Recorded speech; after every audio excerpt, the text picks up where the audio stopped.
我是关玉莲医生，我希望在这介绍你们咳嗽跟祛痰的技巧，可以令你呼吸更好，避免感染。如果你看这个视频，希望你能继续观看，多看几遍，使你能掌握这些呼吸技巧。我们身体气道里面有很多不同的黏液，这些黏液都是有用，可以排除细菌的进入，还有可以帮助我们身体的呼吸。但是香烟里面的烟会令身体的黏液提高，成为痰，所以我们介绍的那个祛痰的技巧是很有用。痰液在支气管里面可以阻塞气道，令你呼吸有困难。祛痰是一个很重要的部分。请我介绍一下，怎么慢慢的呼吸。开始的时候，把身体放松，把鼻子吸进气。吸进鼻子以后，把腹部放松膨胀。当我们准备呼气的时候，撅着嘴唇，把气慢慢放出。呼气的时候，应当比吸进气的时候2倍。这个叫我们嘴唇呼吸。当你能舒服呼吸几次以后，你可以重复做1至3次，到第4次准备的时候，把气吸进去，在胸部里面停留3次，3至5秒钟。停留以后，把腹部向上移，还有把指根放在口的前面，大力的咳嗽2次。这样第1次把痰推到气管上面，第2次把痰推到嗓子里面，然后吐出。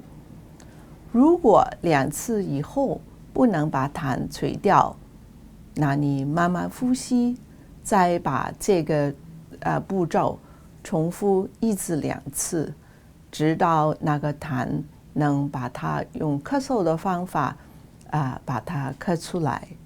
重要的是放松人，用你的腹部跟横膈大力的咳嗽。除了连续咳嗽的技巧以外，另外一个比较温和的用力哈气技巧，我跟你们介绍一下。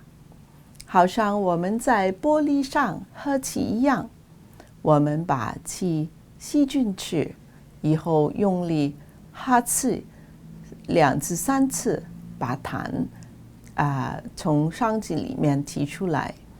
这个比咳嗽比较温和一点。如果你能熟练，痰1次2次不能跑出来的时候，可以重复这个步骤，把痰慢慢的提升，然后从口里面吐出来。以上咳嗽跟哈气的技巧，你能把痰吐在纸巾上，请把扔掉那个纸巾的痰以前，观看你的痰，看看它的量，还有是不是有颜色。颜色是黄色跟绿色的时候，可能是有细菌感染。你应当要注意每天痰的量跟颜色，如果它有改变，请跟你的医护人员请求他们看看有没有是感染的问题。我们刚刚讨论过，我把所有6个步骤跟你们再看一遍。